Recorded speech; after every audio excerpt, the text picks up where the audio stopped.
Go. What's up sa inyo mga tol? Nandito nga pala ulit tayo sa panibago nating build series, ang Project Barney. So, simple lang naman ang Project Barney. So, ang ang gagamitin nating concept dyan ay street bike concept. Wave 125S nga pala yung unit natin na bubuo. So, quick pakita ko lang sa inyo yung mga piyesang na nakalatag natin ngayon. So, quick view lang muna natin. So, guys, hindi pa ito yung final na marami pa tayong kulang. So, baka nyo na lang sa susunod na vlog. Game mo. Umpisahan natin sa sa rim set. So, unang-una yan. Ang ginamit natin rim dito ay Boom X na violet. Broken size pa rin to mga tol. So, sinusunod lang natin kung ano yung standard na rim size sa concept natin. So, sunod natin ito. Ito ang mga special. Yan. Ito mga tol, full CNC na K-Tech hub, front and rear. No? Yan. Yung rear pala natin mga tol, built-in na yung flange hub niya, no? So hindi na siya natatanggal. Talagang built na yan, no? Hindi nyo na kailangan magtanggal-tanggal. Yan, ito built na mismo to. Ganda ng design niya mga tol, no? Bawat pagitna ng mga spoke niya may mga CNC na design, no? Yan. So, ito naman yung front. Siyempre, yung front naman natin, small hub. Yan, small hub naman ito. Tapos, meron din tayong yan, brake panel. So, ang ganda ng pagka-lighten niya, no? Walang matutulis. Walang matutulis na pagkatabas, no? So, perfectly talaga yung pagkakatabas niya. Ayan, kung makita nyo mga tol. Talagang napakalinis. So next, ano nga bang eto? Susunod. Yan, dito tayo sa mga alloy na parts, no? Yan. Meron tayo dito, nakalimutan ko brand nito pero alam ko ano to. Upper speed brake arm. Yan. Alloy na siya mga tol, alloy. So matibay. Meron na rin siyang adjuster. Ganda ng adjuster na ito, simple lang. Tapos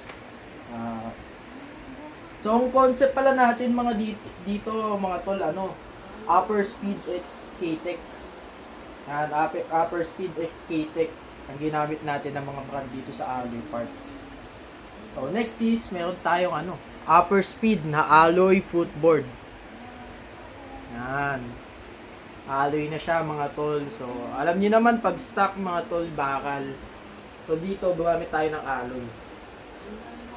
Mas maganda yung design niya, tapos syempre mas magaan. Ganda din ang pagkakatabas mga tol. Next, gear pedal, upper speed. Upper speed na gear pedal.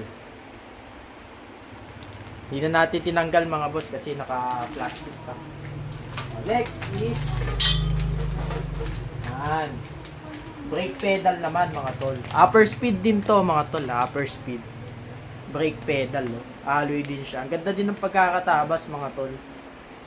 Hindi na siya pan-tricycle. Hindi na pan-tricycle yung niya. Next, eto, alloy. Upper speed din to mga tol. Alloy na kick pedal naman. Kick pedal naman mga tol. Alloy din. Upper speed din to mga tol. Tapos, syempre ito, panghuli. Yan. Brake rod. Upper speed. Yan. Gumamit tayo ng plus 2 mga tol. Sinakto natin kasi sa swing arm natin naka plus 2 tayo. So, hindi mabibitin yung brake rod natin. Upper speed din yan mga tol. Kagandahan dito mga tol, alloy tsaka stainless na siya. Hindi na siya nangangalawang. So next, syempre ang ating swing arm. So, sa swing arm natin, mga tol, K-Tech ang ginamit natin na swing arm. So, ito, mga tol, dapat upper speed talaga kami dito. Kaya lang, wala namang kapartner yung ano namin, yung hub. So, ang ginawa namin, ito, nag-match na lang kami dito sa hub, tapos sa T-post namin, para meron siyang kapartner. Yan, K-Tech. Kasi tapos isa pa yun mga tol. Nagandahan din kami sa design. So mas strict ko kasi yung design nito kaysa sa upper speed. Mas sleek, mas simple lang, tsaka mas mukhang matibay mga tol. Kitang-kita naman oh. Medyo madumi lang kasi matagal ko na kasi ito nakuha mga tol. Next. Nasa alloy parts pa lang tayo. Wala pa tayo sa inner fairings. So. Next. Ayan. Pinaka-special sa lahat.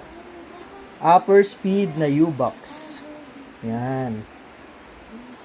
Napaka-sleek ng design mga tol. Walang mga matutulis dyan na pinagtabasan ng mga aluminum parts ko. Napaka-simple ng loob mga tol. Napaka-simple ng loob kung makikita nyo mga tol. Hanggang sa labas. Yeah, maganda yung pagkakahinang mga tol. Yung kung makita mo, zoom mo, kung makita mo, ang ganda ng pagkakahinang niya. So next is upper speed na gas tank. Yan, ito special din to mga tol, pinaka-special din to. Mas strip conforma nito mga tol kaysa upper speed, kaysa sa ibang brand. Yan. Tsaka ito mga tol, minatch ko lang din to sa U-box natin. Napakaganda mga tol, simpleng-simple lang. Kung makita niyo yung loob mga tol. Napakasimple mga tol. Diba?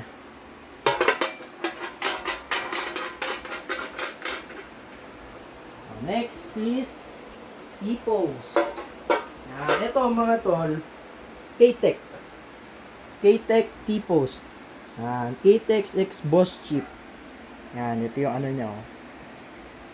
Yan. CNC cut mga tol. May logo pa ng Thailand dito. Simple lang mga tol. Simple lang. Maganda rin yung pagkaka-CNC design niya. At saka magaan mga tol.